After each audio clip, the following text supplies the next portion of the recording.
Furry tales, pet parents versus boarding centers. With summer vacations fast approaching and a rise in the workation trend, the demand for pet boarding services has seen an upward spring. These centers make it easier for pet parents to tend to their travel needs while being assured that their bundle of joy is taken care of. But, from the fear of infections to management issues, several challenges plague both the parents and those running the boarding facilities, leading to quite a tug of war between the two parties.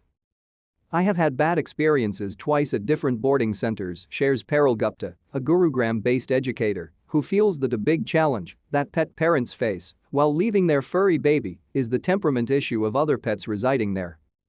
Some pets can be very aggressive. I got my baby back and noticed some bruises on his body.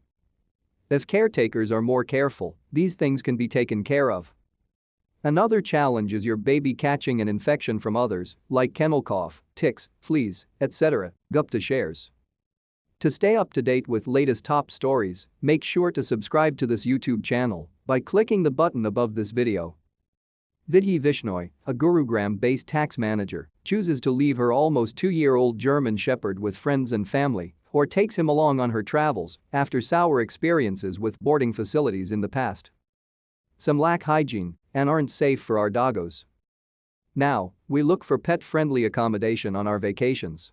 However, the people at the boarding centers also endure their own share of issues. Vandana Sinha, owner of Rocks and Pebbles Dog Park, Cafe, and Boarding in Gurugram, speaks about the challenges she has faced. Most boarding facilities have a zero-tolerance policy to admit pets without proof of their vaccination. Some pet parents take it personally and say, "How can you think we are not responsible?" Some want us to speak to their vets, but we have to insist on written proof. Also, to prevent humping and fights, we have to separate some dogs. Their parents get upset as to why the doggos are not allowed to mingle with other pets. They refuse to believe that it can be dangerous. Chetna Singh, who runs a boarding named Ginger Dog Boarding and Grooming in Gurugram, narrates how a customer insisted on picking up their pet up after operational hours. "How can someone force us to work in non-operating hours only because I run a boarding and stay in the same premises? People should respect each other in the terms that have been discussed before." Dr. Vinod Sharma, head of veterinary services at DCC Animal Hospital, suggests things to keep in mind when visiting a dog boarding center. There should be pet-friendly staff and clean kennels.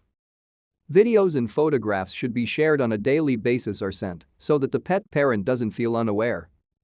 Pet parents should provide the things which their dog loves the most, like bed, toys, etc. Dr. Santosh Kumar, veterinarian, adds, the place should be spacious and not overcrowded. There should be a cage for each dog, and these should be given individual attention. The boarding center should know the medical history of the pet, and the caretaker should know about the animal's food choices. They should be able to arrange and provide what it eats.